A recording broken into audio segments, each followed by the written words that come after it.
नमस्कार साथियों, स्वागत है आप सभी लोगों का एग्जाम प्लस 21 के यूट्यूब चैनल में। मैं हूं अजय मिश्रा और मैं आज बात करने वाला हूं सामान्य विज्ञान और टेक्नोलॉजी के बारे में। तो आज के इस वीडियो में हम ये देखने का प्रयास करेंगे कि सामान्य विज्ञान का सिलेबस क्या है, प्रौद्योगिकी का सिलेबस क्या है, किस प्रकार से प्रश्नों को पूछे जाने की संभावना होती है, चाहे वो यूपीएससी का एग्जाम हो या फिर स्टेट पीसीएस का एग्जाम हो। तो बेसिकली हम केवल दो विषयों पे बात करेंगे, दो टॉपिक्स पे बात करेंगे, दो एग्जाम को टारगेट करेंगे, जिसमें आपका है यूपीएससी और इसके साथ-साथ क्या है, स्टेट पीसीएस, यानी जिसे हम सिविल सर्विसेज कहते हैं, राइट? तो हम इन दो टॉपिक पे बात करने वाले हैं कि सामान्य विज्ञान का क्या सिलेबस होता है। क्विक रिवीजन करेंगे इस पर, बहुत ज़्यादा डीप में देखने की ज़रूरत नहीं है। कुछ चीज़ों को समझने की आवश्यकता है और अपनी तैयारी को बस उसी दिशा में रखने की आवश्यकता है, जहाँ पर हम चीज़ों को थोड़ा-सा बहुत सतही तौर पर सस्टेनेबल रूप में हम इसको जो है देख पाएँ और उनको हम उन्हीं हिसाब से मेहनत करें। क्योंकि देखो, हर यूपीएससी के एग्ज़ाम में अपने हर सब्जेक्ट का अपना एक-एक वेटेज है, राइट? और उन वेटेज को हमें बेहतर तरीके से रखना है। आगे 2021 की परीक्षा आने की संभावना आना ही है, जिसमें यूपीपीएससी की भी परीक्षा है और यूपीएससी की भी परीक्षा है। तो इन दोनों परीक्षाओं को और वर्तमान समय जब ये वीडियो मैं बना रहा हूँ, उससे कुछ दिनों के बाद पास में ही यूपीएससी की मुख्य परीक्षा है, जिसमें भी सामान्य विज्ञान और प्रौद्योगिकी से लगभग 3 प्रश्न पूछे जाने की संभावना होती है जीएस पेपर 3 में। तो उसके लिए तो खैर ये वीडियो सेशन बहुत ज़्यादा महत्वपूर्ण नहीं है, लेकिन जो प्रारंभिक परीक्षा है आगे 2021 में, तो आप देखो, किसी भी विषय को अगर बेहतर तरीके से समझना है, तो उस विषय के सिलेबस को समझना बहुत ज़्यादा आवश्यक है। अगर आप उस विषय के सिलेबस को नहीं समझते हैं, तो यकीन मानिए कि उस विषय पर आप बिल्कुल भी अपना कोई भी प्रभाव आप नहीं छोड़ सकते। फिर वो विषय हमेशा आपके लिए हमेशा कठिन बना रहेगा। तो ज़्यादा बेहतर ये होता है कि आप विषय के सिलेबस को, उसके इंडेक्स को एक बेहतर तरीके से, एक बेहतर स्वरूप में आप उसे समझें, राइट? चाहे वो हिस्ट्री हो, चाहे वो ज्योग्राफी हो, चाहे वो पॉलिटी हो, इकोनॉमिक्स हो, इकोनॉमी हो, इंटरनेशनल रिलेशन हो, वर्ड्स हो या कुछ भी हो, इंटरनल सिक्योरिटी हो, सोसाइटी हो, कुछ भी हो, कोई सब्जेक्ट्स हो, जब तक आप उस विषय के सिलेबस को नहीं समझते हैं, तब तक वह विषय आपके लिए अत्यंत कष्टदायक बना रहता है। लेकिन आप ये यकीन मानिए कि जब आप किसी भी विषय के सिलेबस को भली-भांति या बेहतर तरीके से समझ लेते हैं, तो उस विषय पर आपकी जो समझ होती है, जो आपकी पकड़ है, वो काफ़ी ज़्यादा आसान हो जाती है, राइट? इसी सिलसिले में आज हम बात करने वाले हैं सामान्य विज्ञान और प्रौद्योगिकी। जो छात्र मुझे पहले से जानते हैं, वो जानते होंगे कि मैं इस विषय को काफ़ी दिनों तक पढ़ाया है मैंने। तो ठीक है, बेहतर है और अभी हम कुछ दिनों से एनसीईआरटी पे भी काम कर रहे हैं, जो इसी चैनल के वीडियोज़ में है। तो ठीक है, वो अलग बातें हैं, ज्ञान सबके पास होता है, जितना जिसको दे पाएँ। तो आज हम बात करने वाले हैं सामान्य विज्ञान और प्रौद्योगिकी के बारे में। तो आज हम इस पे डिस्कस करेंगे कि किन प्रकार के प्रश्न जो है सामान्य विज्ञान और प्रौद्योगिकी से पूछे जाते हैं और क्या पेपर में लिखा होता है, उसके बारे में हम बात करने वाले हैं। सिलेबस में क्या लिखा हुआ है, उस सिलेबस में समझ कैसी है, तो आज हम इसको डेवलप करने का प्रयास करेंगे।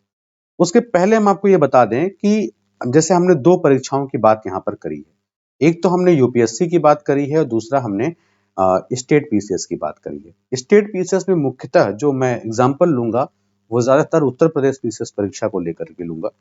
क्योंकि जो उत्तर प्रदेश की परीक्षा है लोक सेवा आयोग की, यानी जो यहाँ पर है यूपीपीएससी की परीक्षा, वो लगभग यूपीएससी के समानांतर है और लगभग कई राज्यों में उसके समांतर ही परीक्षाएँ हो रही हैं। तो यहाँ पर अगर हम बात करें तो यूपीएससी की परीक्षा में जिस प्रकार से सामान्य अध्ययन के 100 प्रश्न पूछे जाते हैं, तो उसमें मेरा अनुमान ये है, या आप अभी खुद देखोगे, 15% यानी आप ये कह सकते हो 12 से 15%, यानी 10 से 12 क्वेश्चन या 15 क्वेश्चन जो है, इसके अंदर ही सामान्य विज्ञान से पूछे जाते हैं। स्टेट पीसीएस में भी अगर हम बात करें तो वहां पर भी लगभग 8 से 10% प्रश्नों की संख्या, यानी अमूमन 12 से 15 प्रश्न वहां भी जो है सामान्य विज्ञान और प्रौद्योगिकी से पूछे जाते हैं।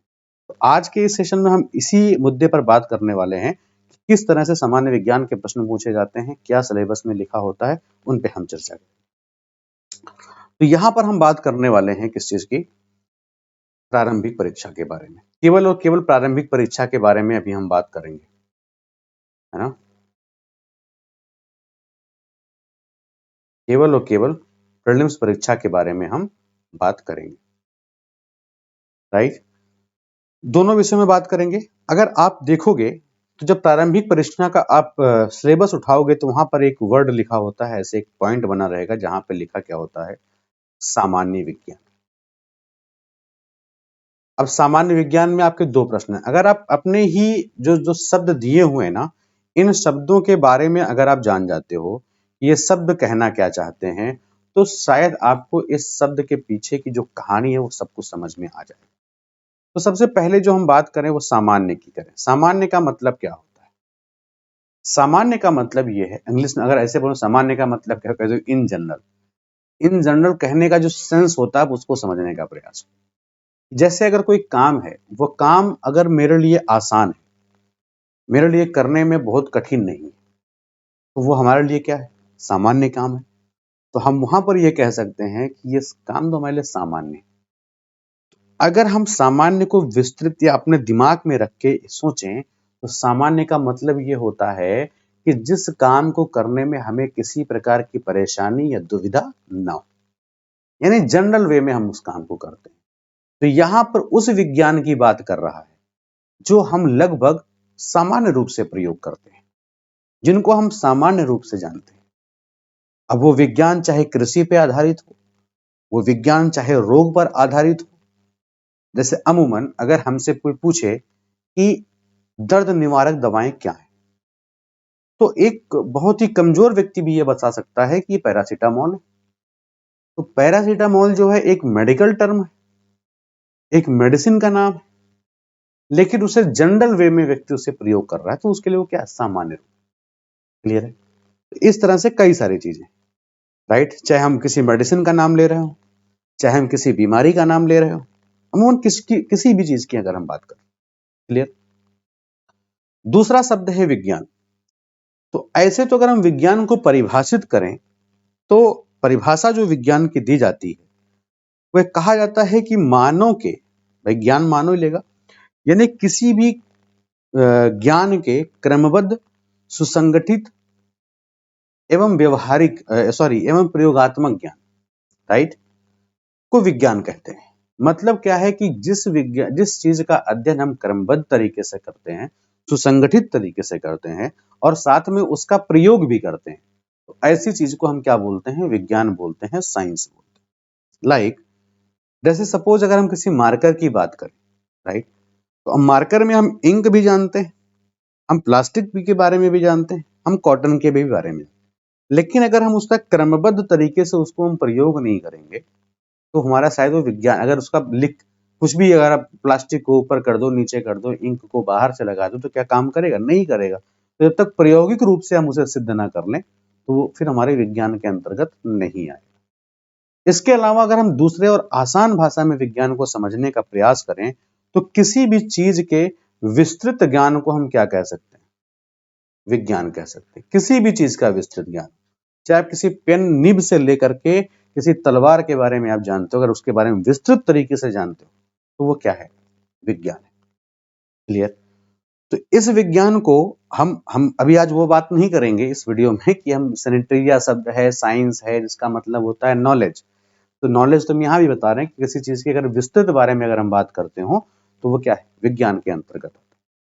इसी विज्ञान को हम पढ़ने की सुविधा के अकॉर्डिंग कई हिस्सों में बांटने का प्रयास करते हैं और समझने का प्रयास करते हैं कि क्या। तो जहां पर भी हम लॉजिकल चीजों का प्रयोग करेंगे, राइट, लॉजिकल यानी तार्किक चीजों का प्रयोग करेंगे। क्लियर है। तार्किक चीजों का प्रयोग करेंगे, लॉजिक लगाएंगे, और तार्किक चीजों को जानते हैं हिंदी में क्या बोलते हैं, औपचारिक। जब औपचारिक बातों का प्रयोग करेंगे तो वहां पर हम ये कह सकते हैं कि हम लॉजिकल साइंस की बात कर रहे हैं, हम औपचारिक विज्ञान की बात कर रहे हैं, जिसके अंतर्गत अगर हम उदाहरण के रूप में देखेंगे तो जैसे मैथमेटिक्स, या फिर हम रीजनिंग के बारे में बात करें, राइट, यानी तर्क के बारे में बात, लॉजिक के बारे में बात, तो वहां हम ये कह सकते हैं कि हम लॉजिकल साइंस का प्रयोग कर रहे हैं। इसके साथ ही साथ हम बात करें अगर दूसरे भाषा में तो हम ये कहें कि समाज में अगर हम किसी चीज का अध्ययन करते हैं तो उसे हम क्या कह सकते हैं? अगर हम किसी समाज के विषय में, किसी भी सोशल के विषय में अगर हम बात करते हैं और विस्तृत बात करते हैं तो उसे हम सामाजिक विज्ञान भी कह सकते हैं, यानी उसे हम सोशल साइंस भी कह सकते हैं। अब चाहे अगर हम अपनी संस्कृतियों का अध्ययन करते हैं, अपनी कलाकृतियों का अध्ययन करते हैं, अपने पूर्वजों का अध्ययन करते हैं, तो हम किस में करते हैं इन सब चीजों का अध्ययन? हिस्ट्री में करते हैं, राइट। अगर हम इतिहास में किसी चीजों का अध्ययन करते हैं, राइट, तो वो क्या है? सामाजिक विज्ञान के अंतर्गत आता है। अगर हम किसी चीज के भौगोलिक संरचना का अध्ययन करते हैं, उसकी संरचना का अध्ययन करते हैं, किसी जगह का अध्ययन करते हैं, तो उसे हम ज्योग्राफी कह सकते हैं। अगर हम राजनीति में बहुत डेप्थ तरीके से अध्ययन करते हैं, राजनीति में समाज को कैसे ढालना है, कैसे उनको व्यवस्थित करना है, तो हम इसे पॉलिटिकल साइंस कह सकते हैं, राइट। इसे हम राजनीतिक विज्ञान कह सकते हैं। किसी भी व्यक्ति के या किसी भी समाज के नीतियों के बारे में अध्ययन करते हैं, नैतिकता के बारे में अध्ययन करते हैं, तो उसे हम नैतिक शास्त्र कह सकते हैं, सिविक्स कह सकते हैं। क्लियर? इसी तरह से जिसको हम सामान्य विज्ञान के रूप में हम अमूमन आम तौर पर जानते हैं, उसे हम बोलते हैं प्राकृतिक विज्ञान, राइट। उसे हम क्या बोलते हैं? प्राकृतिक विज्ञान। अगर हम प्रकृति के द्वारा बनाई गई या प्रकृति के नियमों और सिद्धांतों का अध्ययन करते हैं, राइट, या प्रकृति के द्वारा बनाए गए लोगों के द्वारा जिन सिद्धांतों का अध्ययन किया जाता है, ऐसी चीजों को हम अध्ययन करते हैं, तो हम इसे क्या बोलते हैं? नेचुरल साइंस बोलते हैं, राइट। उसे हम प्राकृतिक विज्ञान बोलते हैं। क्लियर है? और इन प्राकृतिक विज्ञानों में हम किसका प्रयोग करते हैं? यानी विज्ञान के सामान्य सिद्धांतों का प्रयोग करते हैं, राइट। सिद्धांतों का, यानी हम विज्ञान के सिद्धांतों या प्रकृति के विज्ञान के सिद्धांतों का, या प्रकृति के ज्ञान, प्रकृति के द्वारा प्राप्त लोगों के, यानी जिसको जो है अमूमन प्रकृति के द्वारा प्राप्त है, तो उनके सिद्धांतों का जब हम अध्ययन करते हैं, तो वहां पर हम ये बोल सकते हैं कि हम प्रकृति के नियमों के सिद्धांतों का प्रयोग करते हैं, हम प्रकृति के नियमों के सिद्धांतों का अध्ययन करते हैं। तो ऐसे में हम इसे क्या बोलते हैं? प्राकृतिक विज्ञान बोलते हैं, यानी नेचुरल साइंस बोलते हैं। क्लियर है? जब हम इस प्रकृति विज्ञान के सिद्धांतों की बात करते हैं, तो वहां पर 3 प्रकार के विज्ञानों की बात होती है। एक तो आपका होता है बायोलॉजी, जिसे हम क्या बोलते हैं? जीव विज्ञान, जिसके अंतर्गत हम जीवन के बारे में पढ़ते हैं, यानी ऐसे व्यक्ति के बारे में पढ़ते हैं जो कि जीवन में, जिसके अंदर जीवन हो। जीवन का अपना एक अलग एग्जाम्पल है कि जीवन कौन कौन है? जिसके अंदर जो सजीव है। सजीव कौन है? जिसके अंदर कुछ कैरेक्टरिस्टिक्स पाए जाते हैं, कुछ लक्षण पाए जाते हैं, यानी जिसके अंदर हमें डेवलपमेंट एंड ग्रोथ दिखाई देता हो, जिसके अंदर रिप्रोडक्शन होता हो, राइट, जिसके अंदर कुछ सेल्स होते हैं, कुछ नहीं, बहुत सारे सेल्स होते हैं, कोशिकाएं होती हैं, राइट। तो ऐसी कुछ चीजों का एक लक्षण है, राइट। उनके अंदर मेटाबॉलिज्म होता हो, ऐसे लोगों को हम क्या बोलते हैं? जीव विज्ञान की श्रेणी में रखते हैं। इसके साथ साथ जहां पर हम फिजिकल साइंस की बात करते हैं, फिजिक्स की बात करते हैं, राइट, वो भी किसके अंदर आता है? वो भी सिद्धांतों का प्रयोग वहां पर हो रहा है, तो वो भी किसके अंतर्गत? प्राकृतिक विज्ञान के अंतर्गत। इसके साथ ही साथ जहां पर हम रासायनिक चीजों का प्रयोग करते हो, केमिकल इक्विलिब्रियम की बात करते हो, राइट, तो उसे हम क्या बोलते हैं? रासायनिक विज्ञान बोलते हैं। क्लियर? तो ऐसी चीजों को हम कहां पर रखते हैं? प्रकृति विज्ञान के अंतर्गत रखते हैं। अब इसी के साथ साथ जब हम इन सिद्धांतों का प्रयोग व्यवहारिक कार्यों के लिए करने लगते हैं, क्लियर, जब इन सिद्धांतों का प्रयोग हम व्यवहारिक कार्यों के लिए करने लगते हैं, राइट, यानी इन सिद्धांतों का प्रयोग करके हम उनको आम व्यवहार में लाने का प्रयास करने लगते हैं, तो इस सामान्य विज्ञान के व्यवहार, यानी इसको हम क्या बोलेंगे? इसको फिर हम बोलेंगे सामान्य विज्ञान, विज्ञान सामान्य व्यवहार, ऐसा कह सकते हैं, या सामान्य विज्ञान में व्यवहार, राइट, सामान्य विज्ञान में व्यवहार। और ये जो सामान्य विज्ञान में व्यवहार है, इसको हम क्या बोलते हैं भाई? फिर टेक्नोलॉजी बोलते हैं, राइट। इसी को हम क्या बोलेंगे? प्रौद्योगिकी बोलते हैं। तो अब ये कंफ्यूजन अपने दिमाग से अब हटा देना कि सामान्य विज्ञान में केवल इन 3 जगहों से प्रश्न आता है, यानी जीव विज्ञान, भौतिक विज्ञान और रासायनिक विज्ञान। आमतौर पर यहाँ पर जब हम इस सामान्य विज्ञान के सिद्धांत से प्रश्न पूछे जाने लगते हैं और सामान्य विज्ञान के सिद्धांत के व्यवहारिक पार्ट से प्रश्न पूछे जाते हैं, तो वो सीधे सीधे तौर पे वो प्रश्न ना जा करके आंतरिक तौर पर वो कहाँ चले जाते हैं, टेक्नोलॉजी में भी चले जाते हैं। और जो ये टेक्नोलॉजी के प्रश्न हैं, इनको आप ये भी कह सकते हो कि ये जो टेक्नोलॉजी के प्रश्न हैं, ये किससे कोरिलेट होते हैं, करंट के समसामयिक मुद्दों से संबंधित प्रश्न होते हैं, जो कि आपको अमूमन हर जगह पर मिलते हैं। क्लियर? तो इसमें बहुत सारे फोकस्ड एरिया हैं, चाहे आप किसी उस पर एक बार हम डीप में बात कर लेंगे कि किन किन जगहों पर फोकस एरिया है जहां पर हमें फोकस करना चाहिए अपने एग्जाम को लेकर के। लेकिन आमतौर पर आप ये समझिए कि फोकस एरिया सारा ही, राइट। हम इस पे भी बात करेंगे कि सामान्य प्रौद्योगिकी में हम किन किन जगहों पर बात करें, कैसे कैसे प्रश्नों के बारे में बात करें या कितने प्रश्न पूछे जाते हैं, ये सारी चीजें तो आमतौर पर रहेंगी। ठीक, ये सबको पता है कि जब मैंने इतनी बात कर ली, ये सामान्य विज्ञान की बात कर ली, जो कि दैनिक जीवन में, आम जनजीवन में अगर हम लोग प्रयोग करते हैं, तो ऐसी जगहों पे विज्ञान से प्रश्न कहाँ-कहाँ से बन सकते हैं। अब जितनी भी चीजें अपने आसपास अपने जीवन में आप विज्ञान को रूप में जानते हैं, जिस तरह से कण-कण में भगवान है, उसी तरह से हमारे हर पल पे विज्ञान है, तो हर जगह से प्रश्न बनने की संभावना रहती है। एक बार इस चार्ट को देखने का प्रयास करें। ये जो चार्ट लगा हुआ है, ये चार्ट जो है 2011 से लेकर के 2019 तक के प्रश्नों की श्रृंखला है, जिसमें आप देखेंगे डायरेक्ट अगर साइंस एंड टेक्नोलॉजी से, अभी ये डायरेक्ट प्रश्नों का प्रश्न है, मैं ये नहीं कह रहा कि करंट अफेयर से मिलकर के, डायरेक्ट प्रश्नों की बात हो रही है जो कि साइंस एंड टेक्नोलॉजी से, राइट। 2011 में जिस प्रकार से 19 प्रश्न, 2012 में 9, 2013 में 11, फिर 13, 7, 8, 4, 7 प्रश्न पूछे गए।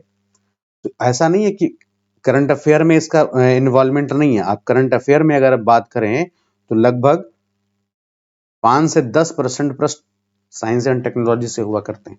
अगर 2019 में 22 प्रश्न आए तो लगभग 2 से 3 प्रश्न किससे संबंधित है, विज्ञान से संबंधित है, सामान्य विज्ञान या प्रौद्योगिकी से संबंधित है।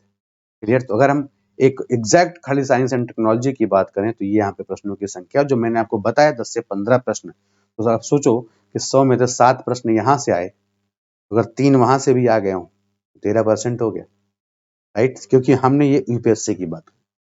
अब यहाँ पे अगर साइंस एंड टेक्नोलॉजी से प्रश्न देखोगे 2020 में, यहाँ पर टोटल प्रश्नों की संख्या रही है कितनी, 14। क्लियर? अब 14 प्रश्न अगर यहां से रहा हो, अब मान के चलो 3-4 प्रश्न और किससे हो गया, करंट अफेयर में, तो 17% तक चला गया। यानी विज्ञान और प्रौद्योगिकी भी आपके एग्जाम में एक महत्वपूर्ण भूमिका निभाता है, ये कहने का सिर्फ मेरा इतना ही मतलब। इसके बाद हम देखने का प्रयास करते हैं कुछ इसके फैक्ट के बारे में साइंस एंड टेक्नोलॉजी के। तो आपको पता होगा कि राष्ट्रीय विज्ञान दिवस कब मनाया जाता है भाई, राष्ट्रीय विज्ञान दिवस कब मनाया जाता है, 28 फरवरी को। ध्यान रखिएगा, क्योंकि बात जब विज्ञान प्रौद्योगिकी की कर रहे हैं तो यहाँ पर ये सब कुछ बातें ध्यान रखने की आवश्यकता है। क्यों मनाया जाता है, क्योंकि रमन साहब, जो डॉक्टर सीवी रमन है, सर सीवी रमन है, इनको 1913 में नोबेल पुरस्कार से सम्मानित किया गया था। क्लियर? तो इनकी वजह से जो है 28 फरवरी 1928 को इनका जन्म हुआ था। इस वजह से हम यहाँ पर क्या मनाते हैं, हम यहाँ पर विज्ञान दिवस के रूप में मनाते हैं। इसी के साथ साथ हम इंटरनेशनल टेक्नोलॉजी दिवस मनाते हैं, इंटरनेशनल टेक्नोलॉजी दिवस मनाते हैं 11 मई को। राइट, क्यों मनाते हैं, क्योंकि इस दिन पोखरण का न्यूक्लियर टेस्ट किया गया था, कब, 1998 में। क्लियर?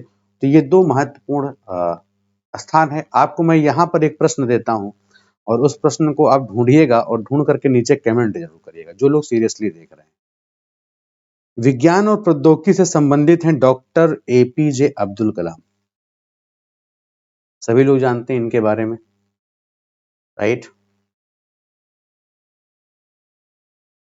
अब्दुल कलाम ने कहीं पर जाकर के विज्ञान और प्रौद्योगिकी का कुछ जो है काम किया था किसी देश में, नाम नहीं लूंगा, बस इतना बताना है कि वो देश कौन सा है जहां पर उनके उस दिन जाने की वजह से वहां का विज्ञान दिवस मनाया जाता है। क्लियर? आप यहाँ पे कमेंट करें, अगर आंसर सही होता है तो आप वहीं से देख सकते हो, मैं वहां राइट बोल दूंगा। नहीं सही होता है तो हम अगले वाले वीडियो में जब विज्ञान और प्रौद्योगिकी की वीडियो बनाएंगे तो वहां हम जरूर आपको बताएंगे कि डॉक्टर एपीजे अब्दुल कलाम किस देश में गए और उस देश में उस दिन वहां जाने की वजह से, डॉक्टर एपीजे अब्दुल कलाम के जाने की वजह से उस देश का विज्ञान दिवस मनाया जाता है। क्लियर? चलिए, तो आगे हम टेक्नोलॉजी की बात करें तो भारत में कई तरह की टेक्नोलॉजी डेवलप्ड हैं, जिसमें हमारे जो सिलेबस में है वो कई तरह के टेक्नोलॉजी के बारे में हम बात करेंगे। तो हमारे सिलेबस में लिखा जाता है कि भारत में विज्ञान और प्रौद्योगिकी, यानी इंडिया में science and technology in India, यानी भारत में जिस प्रकार की विज्ञान और प्रौद्योगिकी का विकास हुआ है उसके डेवलपमेंट्स को हमारे सिलेबस में रखा गया है। राइट? डेवलपमेंट को हमारे सिलेबस में रखा गया है।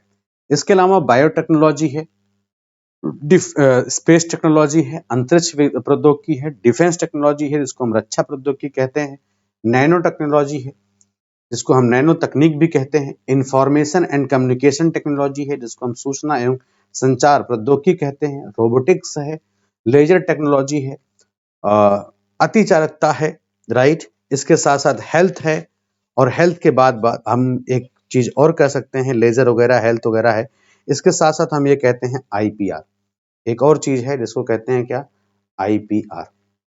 राइट? जिसको हम इंटेलेक्चुअल प्रॉपर्टी इश्यूज कहते हैं, बौद्धिक संपदा अधिकार। राइट? जिसको हम क्या बोलते हैं, बौद्धिक संपदा अधिकार। ये हमारे साइंस एंड टेक्नोलॉजी का सिलेबस है। तो इस वीडियो में हम इतनी बातें अभी केवल साइंस एंड टेक्नोलॉजी के बारे में किए हैं, और यहाँ पर हम आपके इंटरेस्ट के लिए हम कुछ प्रश्नों को भी दिखाने का प्रयास करते हैं कि किस प्रकार के प्रश्न पूछे जाते हैं। तो सबसे पहले हम बात करने वाले हैं इस सीरीज में बायोटेक्नोलॉजी के बारे में।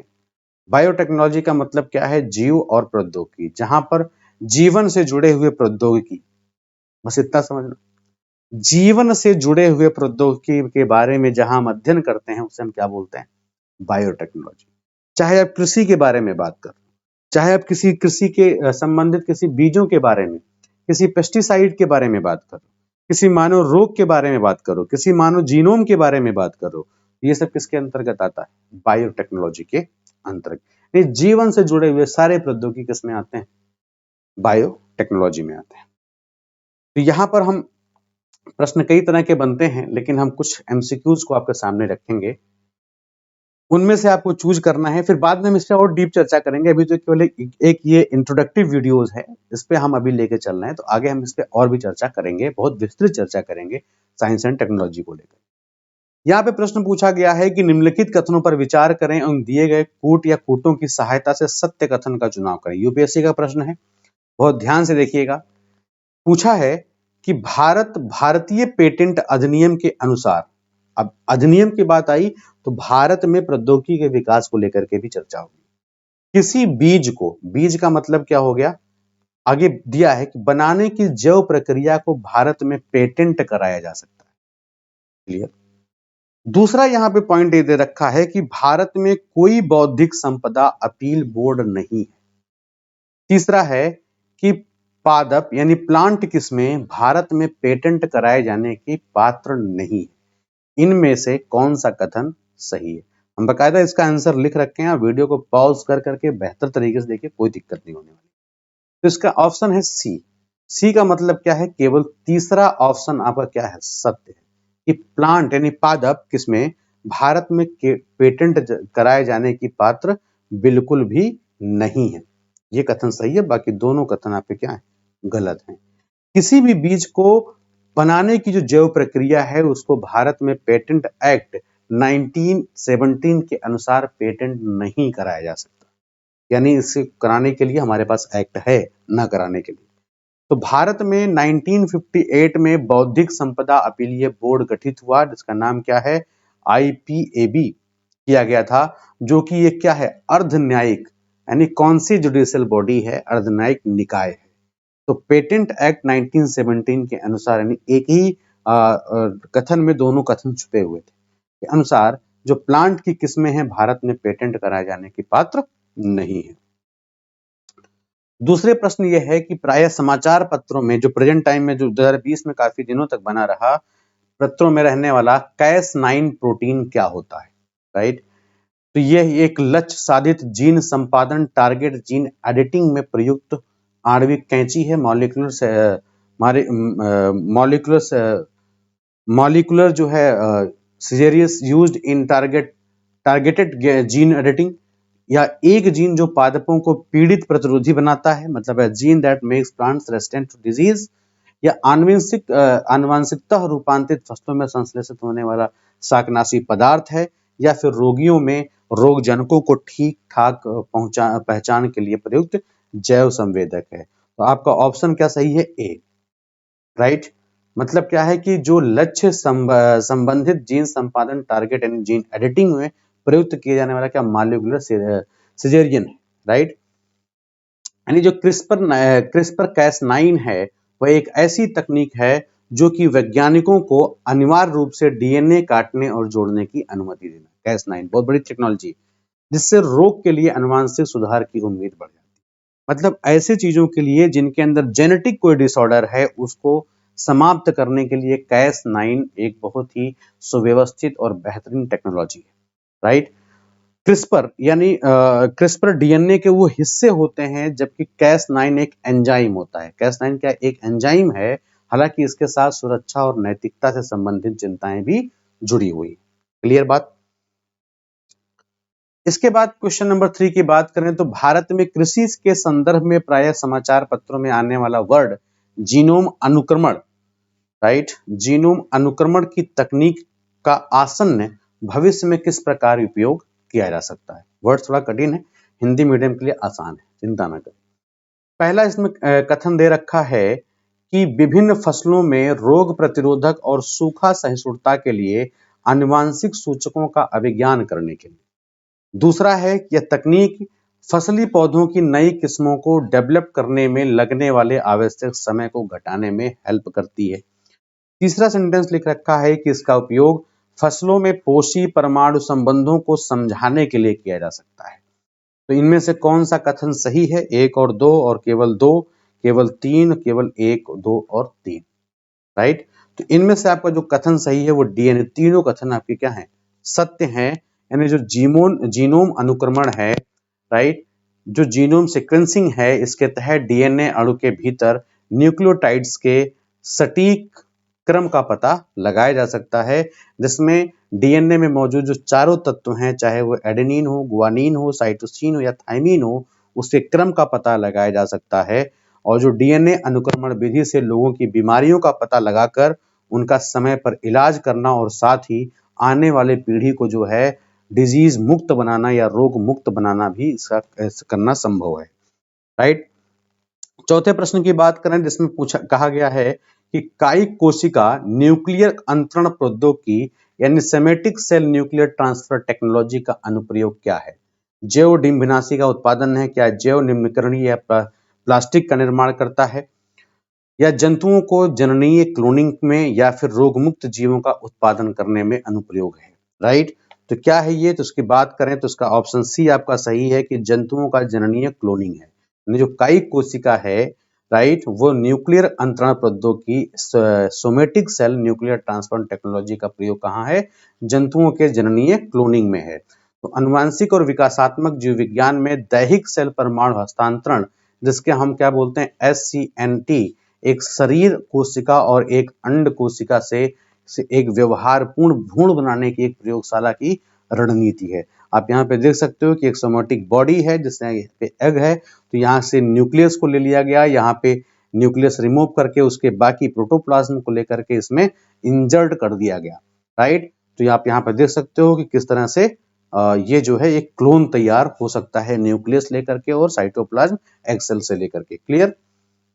नेक्स्ट क्वेश्चन की बात करें तो बायो इन्फॉर्मेटिक्स में गतिविधियों के संदर्भ में सुर्खियों में रहने वाला एक पद है जिसको नाम है ट्रांसक्रिप्टोम, राइट। वो किस चीज को दिखाता है? क्या ट्रांसक्रिप्टोम जो है जीनोम संपादन या जीनोम एडिटिंग में प्रयुक्त एंजाइमों की एक श्रेणी को दिखाता है, या फिर किसी जीव द्वारा अभिव्यक्त mRNA अणुओं की पूर्ण श्रृंखला को दर्शाता है, या फिर जो जीन है वो अभिव्यक्ति की क्रियाविधि का वर्णन को दिखाता है, या फिर कोशिकाओं में होने वाले अनुवांशिक उत्परिवर्तनों की एक क्रियाविधि को दिखाता है। तो आपका ऑप्शन क्या सही है? बी सही है कि किसी जीव के द्वारा अभिव्यक्त mRNA अणुओं की पूर्ण श्रृंखला को दिखाता है। क्या? ट्रांसक्रिप्टोम दिखाता है। आप देख सकते हो कि यहाँ पे डीएनए है, ट्रांसक्रिप्शन के बाद mRNA, और इसका जब ट्रांसलेशन किया गया, राइट, जो इसको ट्रांसफॉर्म किया गया तो क्या निकला? प्रोटीन बनता, जो कि प्रोटीन को लेकर के है। क्लियर?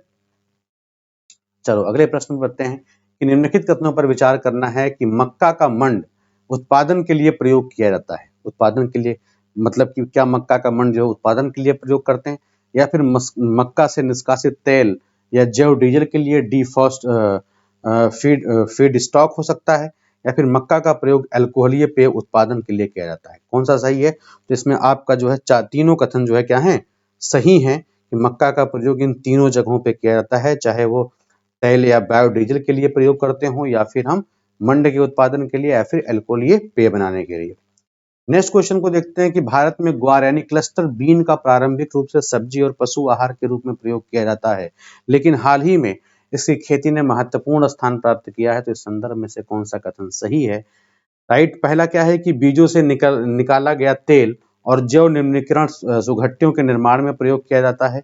इसके बीजों से निर्मित गोंद सेल गैस के निष्करण में प्रयुक्त होता है, या फिर इस पौधे की पत्तियों के सार में प्रतिहिस्टामीन गुणधर्म होता है, या फिर यह उच्च गुणवत्ता, अगर नहीं दिख रहा हूं मैं बता दे रहा हूं, यहाँ पे लिखा हुआ कि ये उच्च गुणवत्ता के जैव डीजल का एक सोर्स है।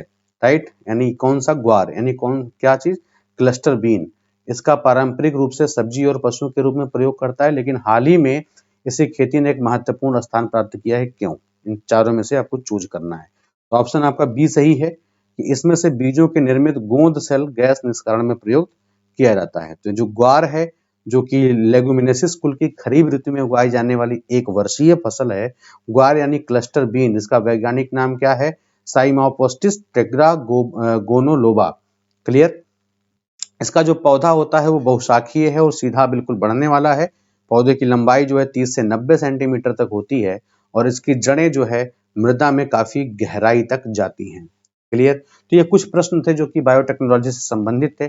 आगे हम और प्रश्नों को लाते रहेंगे। देखते रहिए Exam+21 को। Right, thank you for watching and please please please subscribe this channel. Right, उसके फिर हम आगे इस पे और चर्चा करेंगे। Thank you for watching.